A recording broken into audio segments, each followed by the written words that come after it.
नमस्कार मित्रांनो, आजच्या भागामध्ये आता धैर्यच्या घरी पत्रकार आलेले असतात आणि जे पत्रकार आहे ते आता तिथे आलेले असतात आणि ते धैर्याला विचारतात धैर्याला प्रश्न विचारायला लागतात आणि धैर्याला म्हणतात, धैर्य मुजुमदार, तुमच्याविषयी काय मत आहे तुमच्या बायकोविषयी? अहो, काय वाटतं तुम्हाला हे सगळं? अहो, तुमची बायको माहिती का तुम्हाला? तुमच्या बायकोनी असं केलं, तुम्हाला काहीच कसं नाही वाटलं तिच्याबद्दल? अहो, तुम्हाला काय वाटतं ती निर्दोष आहे की नाही? तुम्हाला काय बद्दल वाटतं त्यांच्या सांगा बरं? तर आता धैर्य नुसता बघत राहतो. धैर्याला विचार डोक्यात येतो. तो म्हणतो की काय सांगू मी? आणि तेवढ्यात आता ते म्हणतात की हो, पण सावी नाईक कुठं आहे? ते सावी नाईक तर नाही आहे. त्यांना बोलवा ना इकडे. तर आता लगेच तो म्हणतो की "इथं नाही आहे त्या. त्यांच्या माहेरी गेल्या आहेत." तर काय म्हणतो त्यांच्या माहेरी? तर म्हणतात की हो. तर आता लगेच जो धैर्य आहे तो आता पत्रकार घेऊन जातात आणि तो धैर्य म्हणतो की "मी त्यांना आणायला जाणार आहे आत्ता." असं धैर्य म्हणतो आणि पत्रकार गेल्यावरती धैर्य गाडी काढायला लागतो. दामिनी ते त्याला सगळेजण अडवतात, पण धैर्य कुणाचं ऐकत नाही. गाडी घेतो आणि गाडी घेऊन रोडनी चाललेला असतो. त्याच्या मनामध्ये एकच विचार चालू असतो, सावीची आई काय म्हणली होती? सावीची आई म्हणली होती की ते काही झालं तरी तुला तिकडे जाऊन देणार नाहीये. ती माणसं कशी आहेत?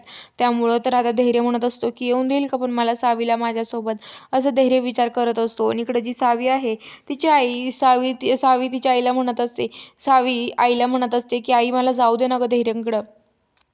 मला त्यांची विचारपूस करायची, मला त्यांच्या घरी जायचंय, जाऊ दे ना." तर आता ती म्हणते की "नाही, मी नाही जाऊन देणार तुला." "अगं तुला कळतं का नाही सावी? अगं एवढे त्रास दिलाय त्या माणसानी, तरी पण तुला त्यांच्याच घरी का जायचंय गं? नको जाऊ, मी नाही जाऊन देणार तुला." असं म्हणत असते. तर आता सावी म्हणते की "मी काय करू आता?"